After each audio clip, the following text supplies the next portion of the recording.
Welcome to the Round Table Consult. I'm your host, Dr. Mark Williams, and I'm joined by my co-host, attorney Sonia Madison. How you doing, Sonia? Despite the rain, because it's been a lot of rain, and despite whatever smoke is coming from Canada, doing okay. How about you? Smoke.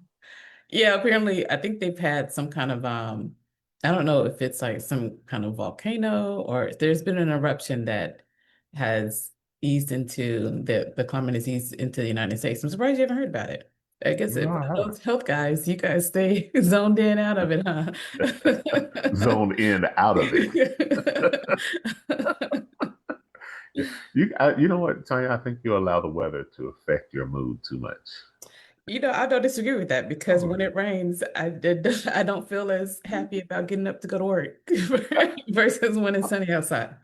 oh, sun outside makes you happy to go to work, or I mean, it doesn't make me drag, uh, it's like, oh, it's the day, yeah, I It think would we're be, hey, I all. got up this morning, it's sunny, so then here we are.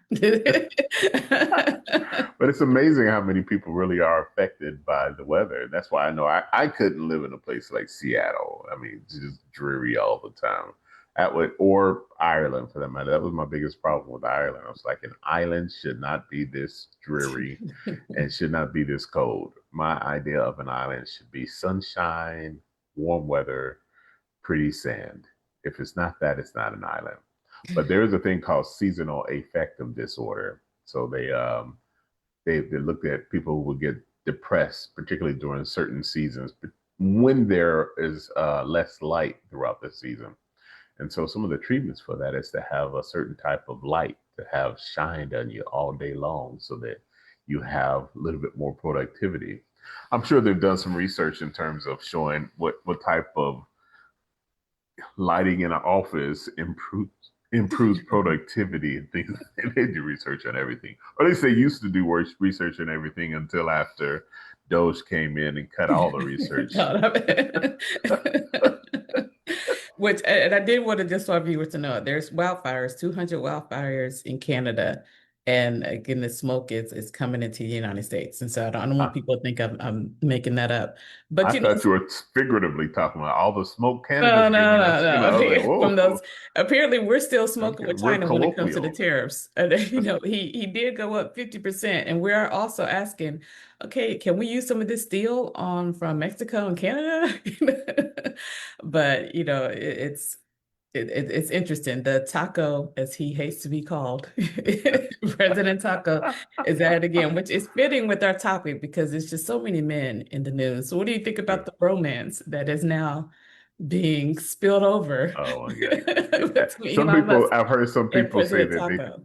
I hear some people say that they think it's probably contrived, some publicity stunt, a distraction, a new shiny nickel or something like that.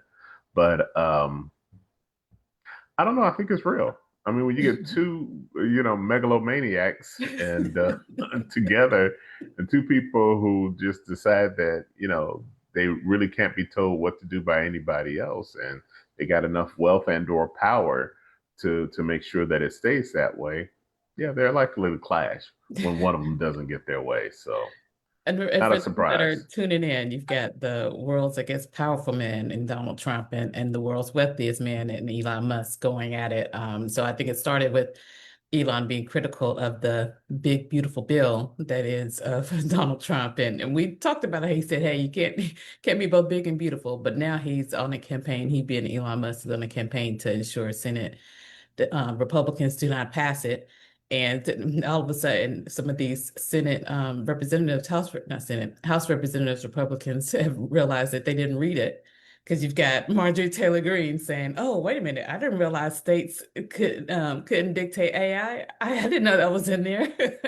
And then you've got again other House Republicans saying, "Yeah, I mean, I didn't realize how much truly was going to be cut on in terms of Medicaid. Or I didn't realize, yeah, I guess this $1 trillion will increase in the deficit." And so you have that, and then you have President Donald Trump coming back and initially saying, well, I don't know why Elon Musk is taking the position he's taken, but then he took it a step further and said, oh, he's taking the position because the EV mandates out of there. And so it's not good for It could business. be, could be. Hey, Tesla lost $150 billion already, so it could be. And so then Elon Musk comes back and says, "Hey, just so you guys know, Trump is in the Epstein files." And so then you're like, okay, where is this going? And then here comes Donald Trump. Hey, I'm going to take away the contracts that Elon Musk has with the federal government. And so, the back and forth continues. And again, I think it's true just because I think both men, and again, this is part of our topic, but I think they both have this superiority complex that, hey, I have to make sure everyone knows I'm the biggest and most important and the most powerful voice in the room. And so now we've got to see, which one is gonna extend or outplay the other. We But call it a this is pissing where we are. contest. I mean, yes, for lack of a better word, the less diplomatic way to say it, but that's essentially what it is. But to me, this is what I Men do. stereotype. This is what men do. It's like I've got to make sure they know he can't play me, and it's just a back and forth that, again, who can pee the furthest. Yeah. Well, I'm going to put my bets on Elon because he's a lot younger than Donald Trump. Because as you get older, you can't quite pee as far, and so, as I'm learning. So, but yeah, that's one thing I'm curious still about is how did Elon get the black eye? Did anybody indicate? I'm curious how he got the black eye. You But don't believe that his son hit him in the eye? is that what You're the not story buying that. was? That's That's the what this. story, that his son Oh, hit him in the eye. But I take it wow. you're not buying it. I don't know. I've seen his son. Now it's believable. It is believable. Little Chucky. Little Chucky. Oh gosh. Wanna play. Well, But and apparently he told his son, "Hey, hit me in the eye," and his son did it. And again, that's what is being reported. Now, again, I'm not saying that that's truthfully how the black eye was there, but that is the story that why he's. would you tell your son to hit you in the eye? I mean, but that's like asking Elon, why would you cuddle up with Trump thinking that he has loyalty to you? You know? Well, he did actually. Now, don't get it twisted. Elon really did get a lot of benefit from his association with Trump. Even if you just look at the deal was the Starlink in India. The promise for that multi-billion-dollar deal that he was trying to get access to for years and couldn't get access to until all of a sudden he became the first best buddy. And so there was some benefit to it. What's interesting, what's most intriguing to me is now how they're actually launching their war against the other. Elon says, "Hey, I'm going to primary basic, or I'm going to put money into every person who voted for this bill against their competitor come November, and I'm going to use my money to get it." And Donald Trump says, "Well, I can use the power of the governmental purse and legislation and regulations in order to get you back." And I think what people don't realize a lot of times is that the wealthy, it's not that they got a lot of money on hand, their money is tied all up in equity and in types of securities. And so Elon's wealth is based off of stock values. Now, he still has a lot of loans. I don't know how many loans he has out, but when you have loans out, your banks periodically come back and say, "I want to inspect your financials to find out if you still meet qualifications for that loan." So now Tesla was probably one of his biggest, equity holdings, and now Tesla's dropped $150 billion, and Starlink is potentially at risk. And so when banks go back in and look and say, "Do you still have the credit worthiness to be able to keep this loan in effect?"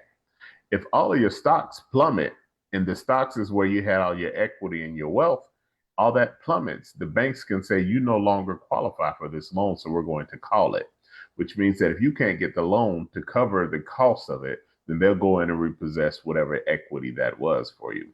Now, is that likely to happen with Elon Musk? Probably not. But if he wound up losing a lot of his government contracts with Starlink or with SpaceX or whatever else, any other, the 38 billion or so, I think is what he has.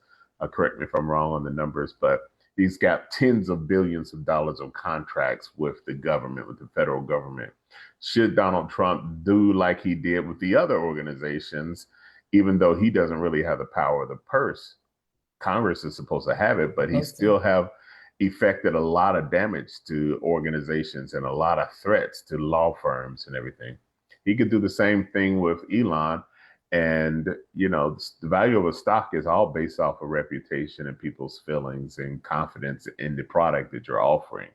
And so he could do a lot of damage to Elon. I'm interested to find out how this WWF fight ends up. Which I mean, to be fair, Elon also got a lot of benefits under President Biden. I mean, he received a lot of government contracts, and there was a huge investment in electrical vehicles, and so I don't want to make it seem as if, oh, this is now he's getting some kind of government favor. No, he's had government favors for a while, He um, did. and But so now he's losing the people who actually buy electric vehicles. They're still buying electric because of vehicles, his they're own just not buying them choices. from him. Right. Yeah, I mean, I said because like you said, yeah, they're still buying them, but it's because of his own choices. I'm interested to see, Waymo is here in Atlanta. Of course, Tesla says they have been trying to work on driverless cars as well. And I recently read an article that Amazon has been investing in robots, delivery robots. And so, this AI, it is completely real. I mean, And it's we've coming. heard CEOs say, listen, in the next 1 to 5 years, they expect that entry level positions will pretty much be eradicated. And I'm not doubting it. It's definitely coming. I hope when they make AI bots and things that they make them all women so we don't have these pissing contests that the men You're apparently assuming have. that they'll have brains and Yeah, it'd be something when if AI can actually get offended and start doing the same type of things that humans do. I think I saw an article this past week that was talking about how AIs are already learning how to circumvent human intervention and human constraints. And duh, what do you expect when you create such a being? Of course, it's going to be that way. And it always happens first in the movies. So I get, people like, oh, that's all science fiction. Well, everything that's contrived and invented by man came from an idea of a creative, and a creative continued to perpetuate that until it got into the hands of an innovator, into the hands of to an engineer and a scientist who know how to put it together and take it from an idea to a manifested product. And so, yeah, AI is eventually going to take over. next 1 to 5 years is the entry level positions, which is why it's so interesting that Marjorie Taylor Greene didn't read the fact that states are going to be limited in being able to regulate AI and within 10 years, I believe. And, but I mean, I'm not surprised she didn't read it. I was about But to I say it's am interesting, stunned. not surprising, I'm but not surprised I didn't read it, but I am like, what happened to the staff? I mean, because I think we all kind of knew these legislators weren't necessarily reading all the bills, but at the same time, we thought, okay, you have a team of people that are at least parsing all sections so you can understand what each section of a bill says. And now it's like, well, I'm gonna just let y'all know, no, I didn't read it. And townhomes are happening left and right, and Republicans are saying, yeah, I didn't realize that was in there in their own townhomes.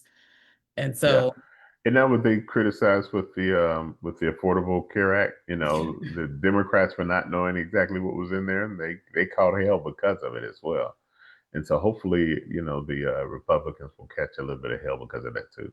We've had a couple of key Supreme Court rulings over we the did, past we week did. as well. I was looking at one in particular that was interesting to me. It was the woman who felt like she was passed over for two promotions for a gay employer, and it has apparently the appellate court or the lower courts decided that if you are a member of a majority group, that you have a higher burden to meet for discrimination than if you're a member of a minority group. And the Supreme Court, basically dismissed that, saying, you shouldn't have a higher standard just because you're part of a majority group. What are your thoughts on that? No, I mean, I agree. It was a unanimous decision. I mean, I agree. Discrimination, discrimination. So, but one of the things that's going to be interesting that's coming out of that, because again, her claim was that she was discriminated against based on the fact that she was straight. For years, we've seen Republicans try to say that, hey, this whole idea of sexual orientation isn't protected under the Constitution. There is no such thing as sex being your sexual orientation. And so to me, it concedes that, okay, yeah, sexual orientation is protected and it's protected for straight people and gay people. And so, it's going to be interesting to see if this continues to play out. We of course know we're going to have a lot of white men that are going to use this to their advantage, but it'd be interesting to see if straight people will start using this to their advantage as well. They got paid, or straight people, or even gay people? Because I don't know. I guess gay people probably They have say that already. we've already had rulings on gay Yeah. people, and that's as well as transgender. I mean, under the Obama administration, the Supreme Court did say, yeah, there is protection there for to people based on sexual orientation, and so that's why and now I feel like Republicans are conceding it with this lawsuit. But again, I don't disagree with it. If you can show that someone took a protected class to discriminate you and that's what it is. And by all means, take your position to court. So it's not every preference a discrimination. If I interview you and I've got two well qualified candidates and one of them I just feel like, I feel like we connected a little bit better. Is that not a discrimination against the other person?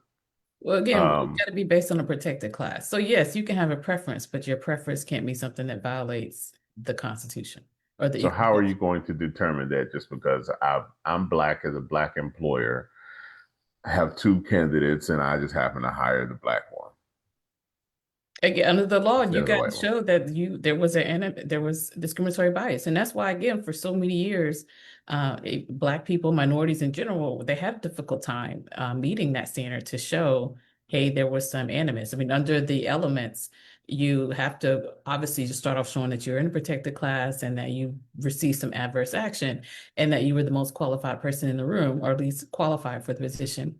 If the company comes back and says, we didn't pick you because you were black. We didn't pick you because you didn't fit the organization. Because I mean, that's can be an argument. Now, in some courts, they may say, no, you need to explain what that means. And other courts may say, well, hey, you have to show that that's pretext. And it just depending on what court you win will determine how far you have to go. But typically, for the most part, if you're able to at least show that minimum standard, a lot of times that can get you into a jury. And then it's on the jury to decide, no, I don't buy it. And that's why a lot of people, even with this Diddy trial, you see it's majority men and then some women. But people do look into those types of traits and status to determine if they feel as if someone's going to be a lot more empathetic to the situation or if someone's going to be a lot more harsh. And that is built into our judicial system when we're determining the reasonable standard. You're usually looking at what a reasonable person would perceive it. And you've got to have those members of the jury decide if they're reasonable enough to determine that they would not or they would perceive something as discriminatory. Any other rulings? Get your goat. He had some immigration rulings that came. I think one of the things in I want to say was Mexico. Sorry, you put me on the spot, but Uh-huh. he I did get like to do some. that. You know, he did. I want to say it was there was some gun legislation. And I think it was some maker, somebody wanted to sue Oh, this Mexico was gun trying to sue the manufacturer gun because makers, yeah. manufacturers. Yeah. And the Supreme Court said, no, can't do that, and again, I don't disagree. It would open itself up to, being able to sue other countries being able to sue the US manufacturer for something that happened in other countries. And so I can understand that. Um, I want to say they also did look into the whole Venezuelan status. I think President Biden essentially put in some type of executive order extending some of the Venezuelans' immigration visas for, I want to say, well into the 2030 or something. And the Department of Trump administration vetoed that or removed it. And so there was this they went to the Supreme Court whether or not the Venezuelans who again had that protection in the body can still extend that protection. And I'm not sure. I want to say the Supreme Court sided with Trump and letting them remove that protection. But if you're listening, do correct me if I'm wrong on that one as well. Oh, please correct her. Please, It's yes. Hey, I will concede when I'm wrong. Um, huh? You said that So, with a straight face. That was entertaining to me. I appreciate that. It's funny. and speaking of, before we get into our topic of the day, this may be a good transition. We've got, of course, Diddy, just a little quick of an update. He did have, or not him, when the prosecution put on another one of his ex-girlfriends who also talked about some of the, I guess, rapes and abuse that she dealt with while in a relationship. And then the defense, I want to say they aired a video, or at least an audio, I think a message he left on her voicemail, and it really wasn't that damaging. I mean, he just essentially was saying, "Hey, you've not responding to me. I don't play these games." But he wasn't necessarily threatening to come, hurt her or to come snatch her up. One of the things she said was when I think she wasn't feeling well or was perhaps on her cycle, he was still making her do things. So as if to say, I was saying no and I was giving him reasons, and yet he still forced himself upon me. So again, we talked about this earlier. They couldn't just bring Cassie.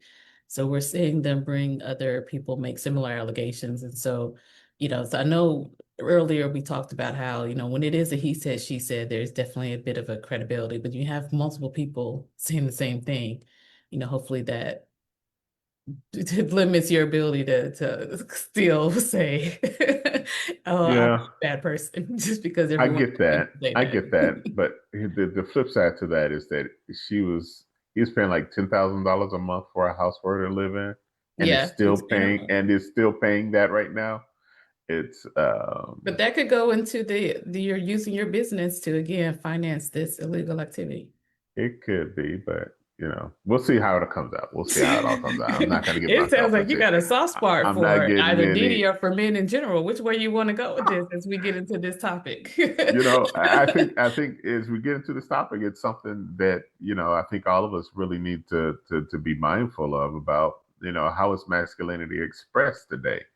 And obviously there are extremes in how it's expressed, and I don't even know if you can consider a lot of what Diddy was doing is considered masculinity, but you don't hear often women doing that kind of stuff. You don't hear often men doing it either, but maybe that's more that's off the deep end of what we consider masculinity. But I think people misconstrue masculinity as always needing to be in charge and being domineering and being dominating. And I think that's why we see what's going on with with Elon and Donald Trump still, this whole issue about not being sure what is masculine and what challenges one's masculinity, because there's so many things that seem to challenge somebody's masculinity that a lot of times you trample on those things and you don't even know what it is. So and so I don't even I guess we should start with how you even define masculinity. Well, again, I'm gonna let you take this lead on that because I don't want to be the woman that is telling a man how to define masculinity. But you know how you as a Uh, woman has a definition of what I like to see in a man. Basically, that's all it really is just qualities or attributes that are regarded as generally as being characteristic of a man or boy. So whatever characteristics should and or are typically characteristic of men or boys would be considered masculine. And the big question is who defines those things? And I think often it's defined by societal norms, because you go to Scotland, you see a lot of men walking around in dresses and skirts. You would say that's not very masculine. you would. But I wouldn't. I would say that's not very masculine because of my culture. My culture says, ladies wear dresses and skirts and kilts or whatever it is. But basically, I Yes, understand yeah. that it's different, but it's Mhm. essentially the same thing. It's still a skirt, but it just skirt by a different name. But my culture says that this is what men do. And another culture said, hey, men are supposed to wear it. Another culture says a man is never supposed to walk behind a woman. That's not a very masculine thing to do. The masculine thing to do is to walk in front of a woman. And so we've got right in the United States, we've got a melting pot of a variety of different cultures, and I think it's starting to challenge what true masculinity is or how we define masculinity. And I don't know that you can actually use the word true, masculinity. My brother used to get into his conversation. A real man does this. You're like, define a real man. What is a real man? Well, I You know, would not want us to lean on a culture to define what that is. I wouldn't. I mean, and so if you're going to ask me, I'm going to go into scripture and biblical. And I think in Genesis he did say men will rule over pretty much the earth and rule over women. He did.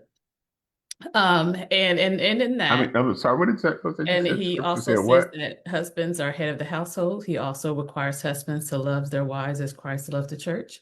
And we see as he, used David to ultimately become a leader, how he was grooming him and the like. You also saw Jonathan. I have more of affinity for Jonathan than I do for David, but Jonathan not only having the wherewithal and the skills to lead, but also using that to prepare David, recognizing that, hey, this is who David was appointed to do so. So if you're asking me, I'm going to first say all that to me means one, you have to have direction. You have to have the requisite skills to ensure that, hey, my goal is X, and I have put in a place to ensure that I am meeting my goal of X.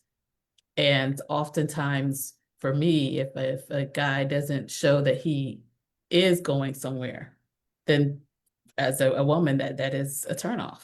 Because one, again, if you're supposed to lead our household and I'm asking you where you want to go and you can't tell me, then how am I supposed to submit to nothingness?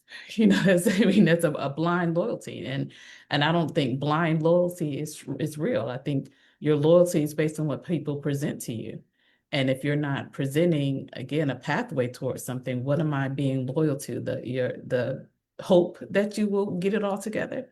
And I would not encourage women to date someone based on potential or the hope that they will become the person that they are. You take how they present themselves and determine if, hey, that is the leadership you want to follow.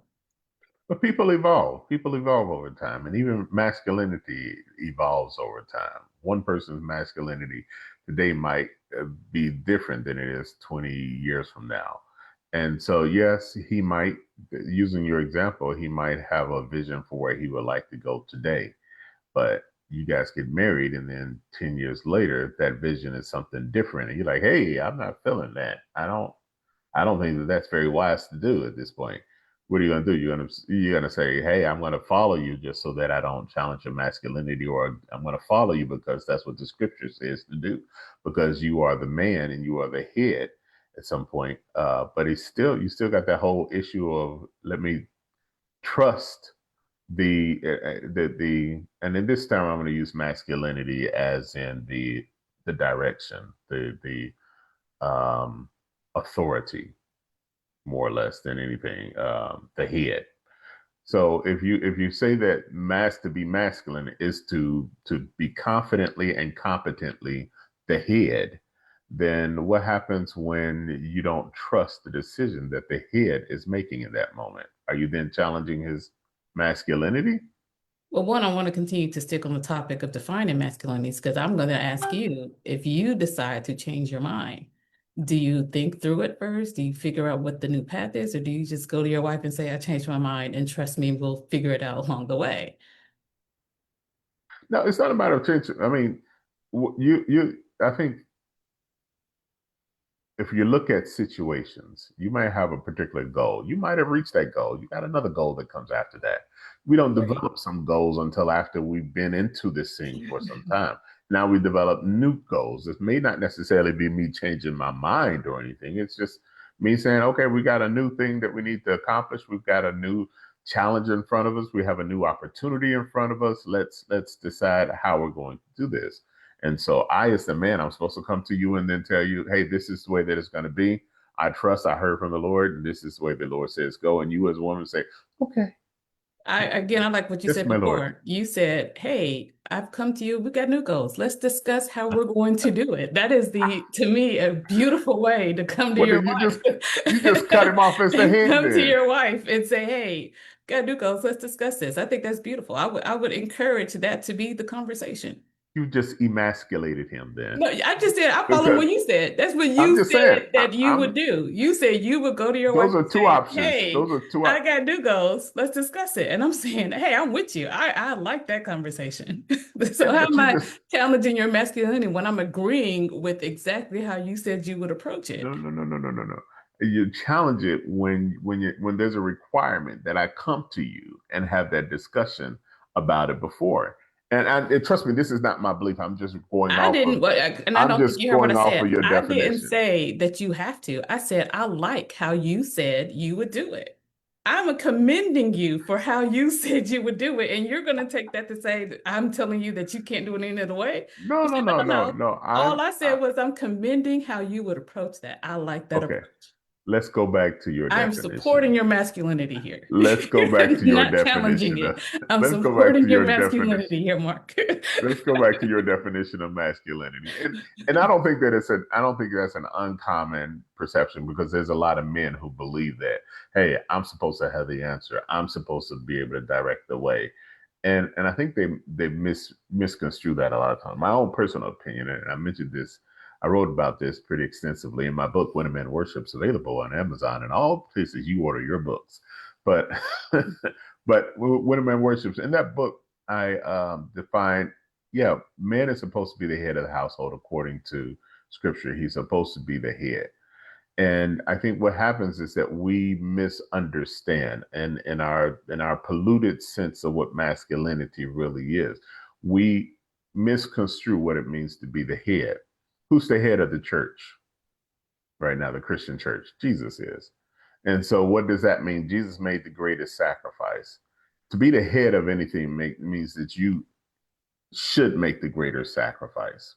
And so if Jesus made the greater sacrifice on behalf of his bride, the church, then husbands at some point should necessarily be in a position and or willing to make the greater sacrifice. Yeah. So what does that mean? That means that it means that if me and my wife are walking around and arguing and not talking for about a week and a half, I've probably gone out about a week just to see how long it lasts. I'm like, is she gonna come to Just now? She knows tested she the was test to wrong. your wife. It I wasn't testing, I was testing myself to see complete. how long I can last. Because I'm like, I know she was wrong in this situation. And so the whole question is said, whether you would you rather be right or reconciled? And that's a question that men have to ask themselves. Would you rather be right or reconcile? If you view your headship as being the one who has the greater responsibility, it should go south and everything, then at some point I think I'm held to a higher standard, held to a higher accountability than the wife is in this marriage. Does that mean that the wife is absolved of all of her responsibility? Absolutely not. But I think there are things that God has an expectation for a man to say, you know what, your family isn't right at this time. Somebody needs to make a sacrifice. Somebody needs to step forward and find a way to get it back on track. And if it means that you have to sacrifice something that you held dearly, then in order for the sake of the marriage, then you need to begin to sacrifice. Now, the goal, my personal belief is that when you've learned how to effectively sacrifice, that sacrifice, you're never requested to make that sacrifice. Um, biblical example, Jesus, I mean, when God asked Abraham to go sacrifice his son, God, and listen, God tested, so let's not get on me about testing. Oh, you're God? I'm sorry, No, I'm just following I his missed that. example. I'm just following I his heard you say you're example. a prophet, but I didn't realize that meant you were God. No, I'm following God's example. So if God tests us, then I'm going to test you too. I know you don't like being tested, so God said, okay, Abraham, go sacrifice Isaac, your only son, the son that I promised you. Go sacrifice him. And when it got down to where he actually needed to make that sacrifice, he didn't have to do it because God had already tested what was in his heart and that he's willing to go that way. One of the things when I was in medical school, I used to say could have gone through 8 years of medical school, 5 years of residency, and be on the verge of making a really nice six-figure income. When my wife says, "I need you here with me. I need you to walk away from medicine." Now, don't get me wrong. I'm not going to, okay, I'm just walking away. We're going to have some intense dialogue and intense Of conversation course. about finding out what's going to happen next. What are our alternatives? Why is this important to you? What happens if we don't do this? And I'm going to have to explore all those things. But when it boils down to it, if it comes down to where I have to choose between my job and her, then it's going to have to be her. And I have to be able to walk away from her. It bothers me to not walk away from a job for her. It bothers me when I see men who say, well, I left my six-figure income to go answer the call of God on my life, and now I'm preaching. Well, what about the call of your wife on your life? Are you not able to walk away from that? I've seen pastors allow the church to destroy their marriage. One particular guy was an associate pastor at a church, and he was collecting a good salary. And he was like, man, I don't really do anything. I'm just collecting it. But his wife was like, this church is killing our marriage, killing our marriage. Please leave. We got to do something different. And he refused to do it. And guess what? He lost his marriage as a result of it. I think God holds a man accountable to those things because he put him in a position of being the head. That's his masculinity. That's a characteristic of what a man is to be the head of something. But it also really means to make the greater sacrifice and to be held to the greater responsibility. As the head of my company, if something goes south with that company, guess who the IRS is coming after? Guess whose name is on the line? It's the head. And again, that doesn't absolve the wife of her responsibilities. But I think if we're gonna define masculinity as headship, then we also ought to properly define headship as greater responsibility, greater sacrifice. You're not going to get any disagreement from me on that point. And we have talked about this before, how I'm like, you cannot dictate your responsibility based on what she does.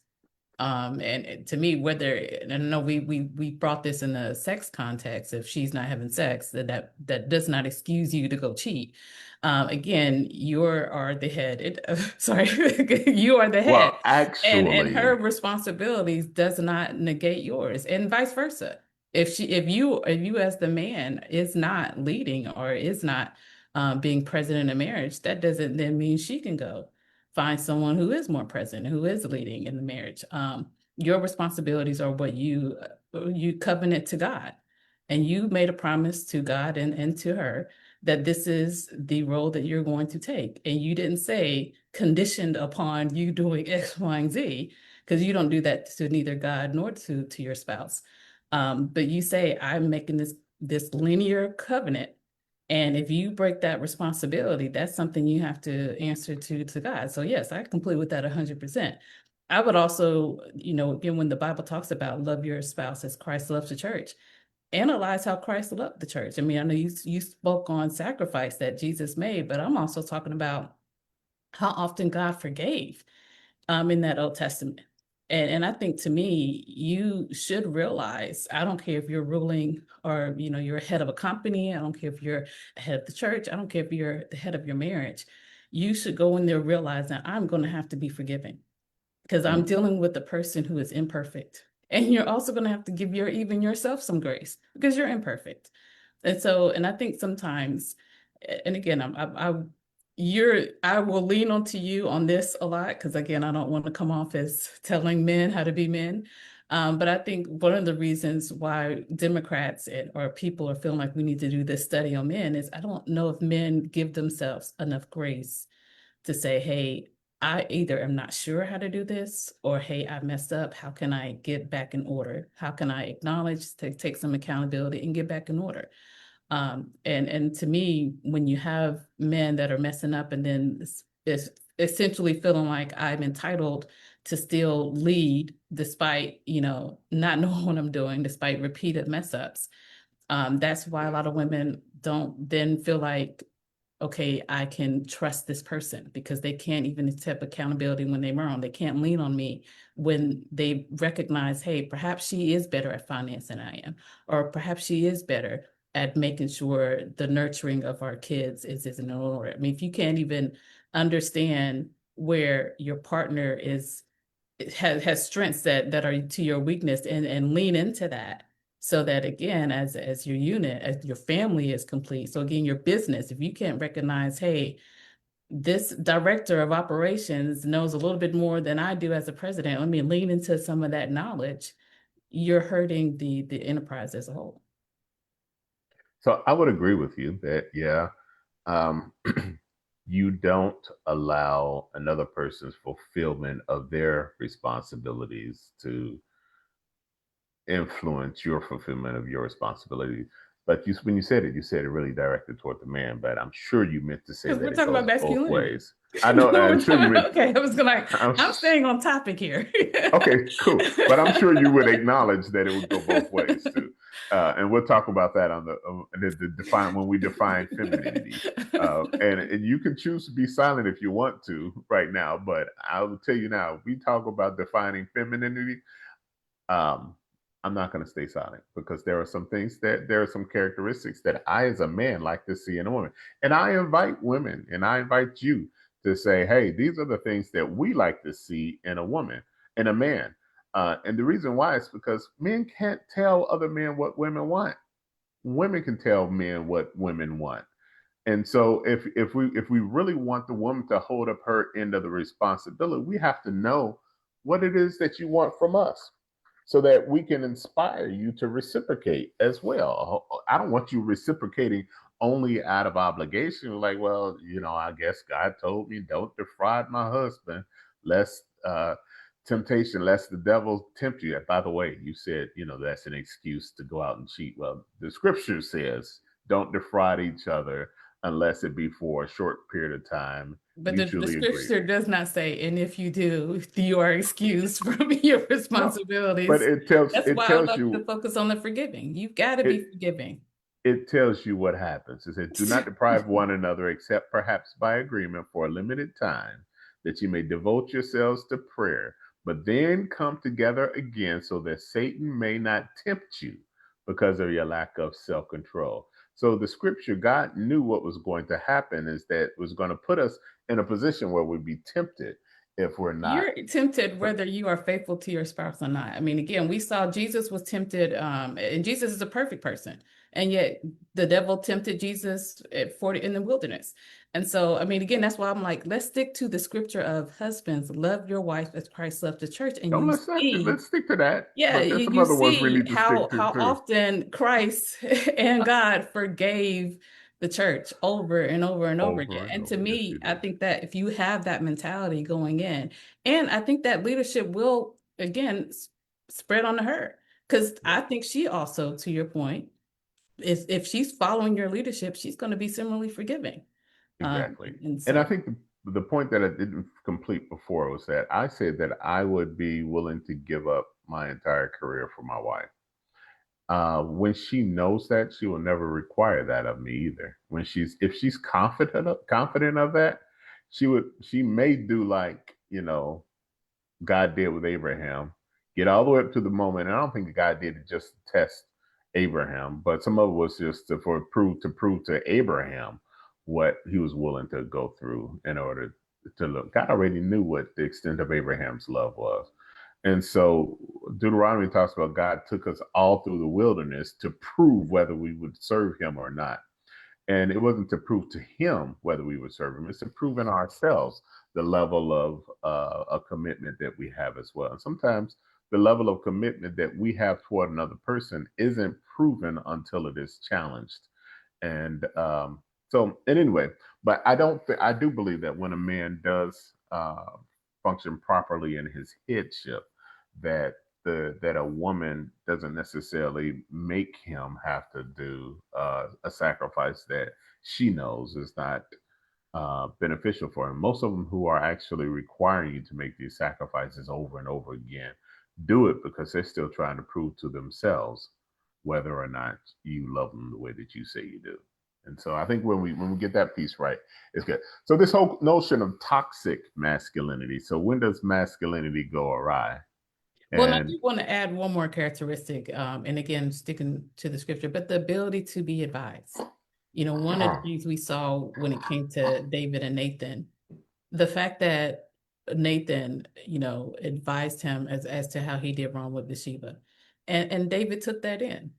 I think one of the pitfalls of David and Solomon is the fact that I mean Solomon was so young, but you never really saw David mentored by Solomon, and I think that could have made a huge difference as to the ultimate destruction of Solomon's reign. And so, I mean, again, this is just my 2 cents, but by all means, you can say you can dispute it. But I think a man, particularly being able and open to advice from either another man or someone that has, again, the knowledge or the skills that he falls short. I think that is also a characteristic of masculinity. But wasn't Solomon the wisest man that ever lived And according to yet the Bible? still fell short. And still Yeah, fell but short. but the point is, I'm trying to figure out: did he really need the advice from David? I think That he and did, then he because very where well he may fell have gotten short it. I don't was know. because what he fell short was not only in, submission of all these women, but also not continuing to lean into God. Like, we stick to that first part where he did ask God, hey, for wisdom. But then you hear the rest of his story, he stops going to God. He stops in that relationship. And we see over and over how David and God maintained a very close relationship. And so, I think teaching, and maybe this is another third characteristic, Oh, being we got a able lot of them to, today, don't we? no, Huh? no, Well, come you on. getting the mind flowing, but having that because again, and it goes back to advising, because what a woman wants to see, since you keep doing that, at least for me, I want to see that you do have a relationship with God, because I want to know that ultimately our book is going to be the Bible, or ultimately your leadership is going to come from whatever you feel like God is asking you to do, versus whatever you in your flesh feel like is important in a moment. And not that your flesh will never speak, but there may be times where your flesh is contradicting to what God is asking. And one of the things we see with Moses' wife, when she noticed that Moses failed to circumcise their son, I mean, she immediately went in to do, because that's the order, that's what God requested. And so, as your partner, we want to make sure that our family is following the direction of God. And so, and in doing that, we want to see that that is important to you and that you're looking to him for that direction. Yeah. So basically, he needs to be the head, but not the head. I mean, my pastor told me this past week, probably a couple of days ago, leaders are just followers. Mm. And I was like, well, that applies to Jesus. He said it does. I mean, all Jesus was doing was following what God was requiring. And so if that's then how that works, then that's how that works. So mentioned earlier that men just need to have the confidence that you think that a lot of times they don't have the confidence in that, and I submit to you that perhaps maybe one of the reasons for that is because um, when the leadership doesn't take on the form that a woman thinks that it should be taking on, and it doesn't really line up with what her impression of what you should be doing and or able to do, then she sometimes will usurp that leadership and then challenge his masculinity in the process of it. Well, one, I'm saying confident in your either your relationship or in your knowledge, not just this arrogance which you have nothing to stand on for. Well, But I would also still say, masculine. no, no, but you just said confidence. I'm like, I don't want you to just be confident for the sake of confident. Be confident in your knowledge. Be confident in your relationship with God. I want something to come along with that confidence. But I would also say, not every woman is for you. And if again, if you have the direction about where you're going and you know how you want your family, your vision, and a woman comes along and it's not aligned with that, then perhaps that's not the woman for you. I don't want you to just submit just because you're lonely and hey, she's here, so let me figure out a way to make that work. No, I mean that may be God testing you to see, listen, is your relationship with me more important than your desire for companionship? And so I would push back on following any woman just because she's a woman. You know. So I will say over these 50 some odd years that I've lived, I've seen masculinity defined so many different ways, even as a child or redefined by society. And I know you don't like society to define that necessarily, but I've seen it redefined several times. Um, as a young child, basically boys played with guns and army figures and Stretch Armstrong, things of that nature. and they played with what's the old song of what a little boy's made of, snakes and tails and snakes and snails and puppy dog tails. That's what little boys are made of. There The was a song Swan and what song. a yeah. Then there's another song and what are little girls made of, nice and sweet and everything treat or whatever. So they're describing how boys are supposed to be yucky and mean and gross, all kinds of things, and girls are supposed to be cute, dainty, and fine, and there are all the other finer things in life. And so these are the things that were reinforced with us through, if not through nursery rhymes, through jingles, through songs that we sang in school, even for that matter. It was reinforced by the things that we saw on television. It was reinforced by the toys that were marketed toward us. We had G.I. Joe, and that's what we were supposed to play. We were supposed to go get slingshots and start aiming rocks at our brothers and friends and do adventurous and crazy kind of things that put our lives at jeopardy sometimes. And girls were supposed to play with their baby dolls and their Barbie houses and things of that nature. And then over a period of time, you start seeing toys start become more gender neutral.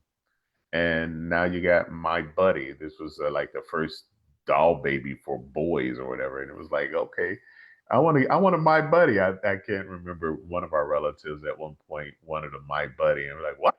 You gotta have a baby doll? Let my son have no baby doll?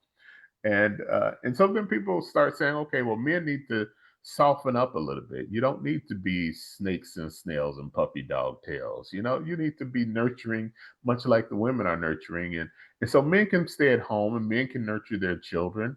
Men can be a stay-at-home father. And so for a period of time, there was this whole push for men to be like, hey, yeah, it's okay for me to stay at home. It's okay for me to cook and provide for my family while my wife goes out and makes the money, and while she comes in and she brings in there's a commercial that say, I can bring home the bacon, fry it up in a pan, never let you forget you're a man because I'm a woman.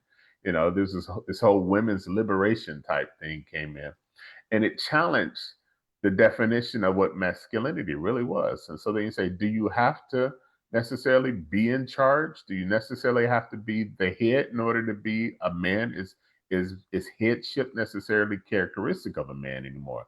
Why can't a woman be the head of an organization? Why can't a woman be the head of this household? Why can't a woman be the head of this school system? And so there were more and more opportunities coming out. And there was Mr. Mom movie, one of the viewers talked about, I think that was with Robin Williams, where, it's like, listen, I'm having a hard time finding a job. So I want to be a nanny. And so he became a nanny.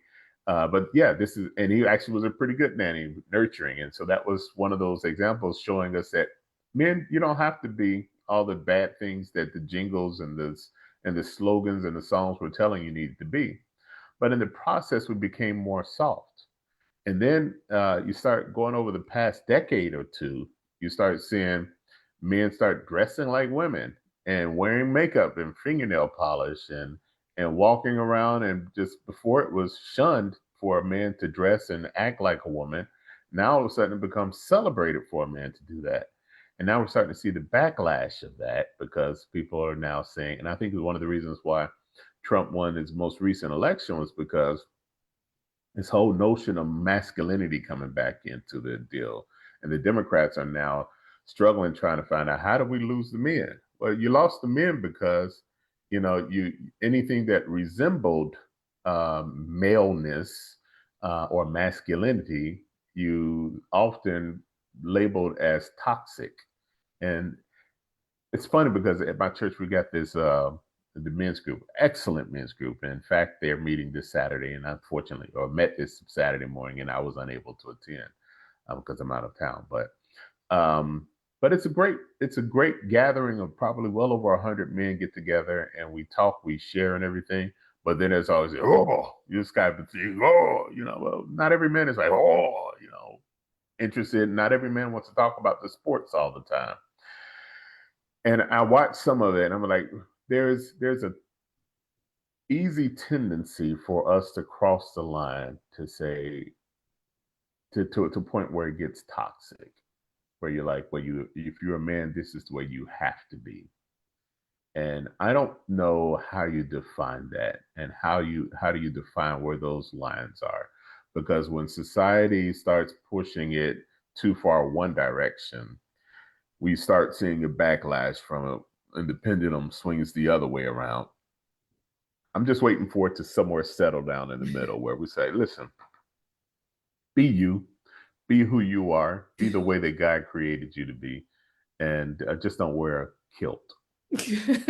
Well, and I do want to challenge this idea that Democrats were calling men toxic, because I don't think that that was happening. I mean, I don't think saying, hey, a group of people who are trying to be who they are should not suffer abuse is saying that, oh, we're telling the people that are abusing them that they're toxic. And that I'm not just talking about transgender, but also, the Me Too movement and all that was coming on. And I don't think defending women or saying that no, the Harvey Weinsteins or the Bill Cosby or whatever, calling out that as a wrong is is calling men toxic. I wouldn't agree with that. But I would also say I will say that. Let me say during the Republican National Convention, there was a lot of talk about that toxic masculinity. Hulk Hogan coming out, Kid Rock, and everybody else coming out with this real strong masculinity thing. Democrats were very vocal about. He's Kid coming out with all Rock this called toxic. Black people the N-word. Hulk Hogan has taught. There's been abuse on Hulk Hogan and the W and his wives. I mean, I'm just saying, if you know the history of that person, it's. I agree. It's one thing to say, "Oh, the muscles is toxic," which I don't think was being said. It's another to say, "Hey, this person has oppressed people," and yes, I'm calling that out. But I would venture to say, back to your point of, hey, can women run the show? I do think to some degree having a woman run for president, I think a lot of men were like, no, that's not your place. And if you look at the numbers, more men came out for Joe Biden than they did for Kamala Harris. And to me, if you're going to say the administration is similar, then why didn't you show up for her when you showed up for him? But you Um, answered it when you said God created man to be the head. So maybe a but woman that's shouldn't why be I'm not running for knocking it. But president. then we acknowledge, hey, we didn't want to vote for a woman, and again, that is what it is. Because I think again, Democrats, you didn't have to look at that and decide, hey, it is what it is. A woman right now cannot be the president, or may not in the future. But this is what people want. They want the head to look like a man. And so, I mean, again, I can knock it, but at the same time, if the choice is, do I get someone who is toxic? Because I do think Donald Trump is toxic versus someone who, is not toxic and may, again, represent a male chauvinist thing, but at least they're not toxic. I will go for that. And I mean, that's part of politics. You do have to accept that, hey, you may not always agree, but at the same time, you're picking two people, and you've got to pick one or the other. But Yeah. I just wanted to put that out there. But even to me, one of the things we haven't talked about, what does it mean to be soft? Because from my standpoint, a little kid wanting a My Buddy and Me doll doesn't make him soft, but maybe again, that's why I would defer to men. Maybe in you guys' mind, no, it does make him soft. And I do think when you have two parents raising a kid, you get both of that. Because I do think there is some quote unquote softness that a man should have. You should have some sensitivities. You should have, some humility. You should have some meekness. And it And doesn't, just because you have those three doesn't mean that you're soft in the negative sense. It just means, again, you understand that, hey, I need to give myself grace. Hey, there are learning things that I need to do, so that when it's time to lead, I can step into that. yeah, I do think that there should be clear gender roles. I personally do. There should be some. I don't think it needs to be as extensive as it was in the past. And I don't think that gender roles should be oppressive either. I think it becomes toxic when it becomes oppressive.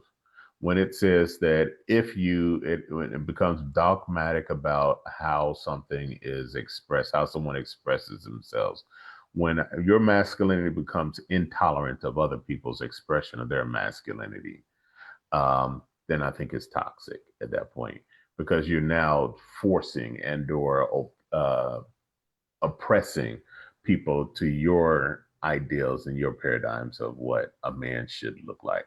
Um, and it's okay you to have that for you to have that opinion, but just don't force it on other people. When you force it onto other people, I think that's when it becomes toxic. When your belief becomes oppressive to another person.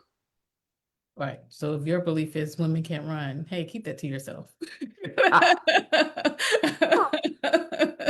And on that Don't note, impose that on someone else.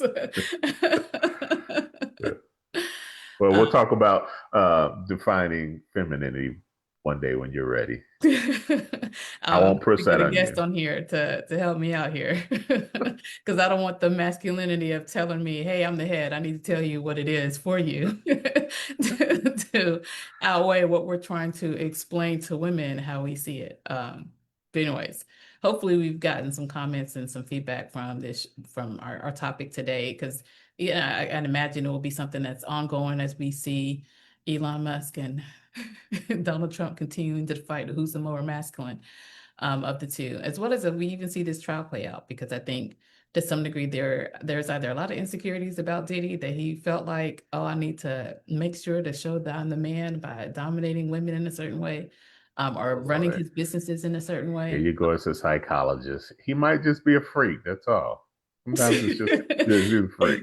I'd imagine psychologists will still say, but why are you? Where is this coming from? That's just lady psychologists who will say that. Men psychologists won't. It's I'm always just, what's the Freudian? It's always about the mother or the father. Like, what was your parenting style? right. But either way, I'm sure it will come up again. And so hopefully you guys continue to tune in every Saturday, 11 a.m. Eastern Time, 10 a.m. Central Standard Time, right here live on Facebook. You can also catch a repeat of this episode on YouTube, as well as Star Radio and KD Live, as well as your favorite podcast platform. So until next time, I hope you guys have a blessed week.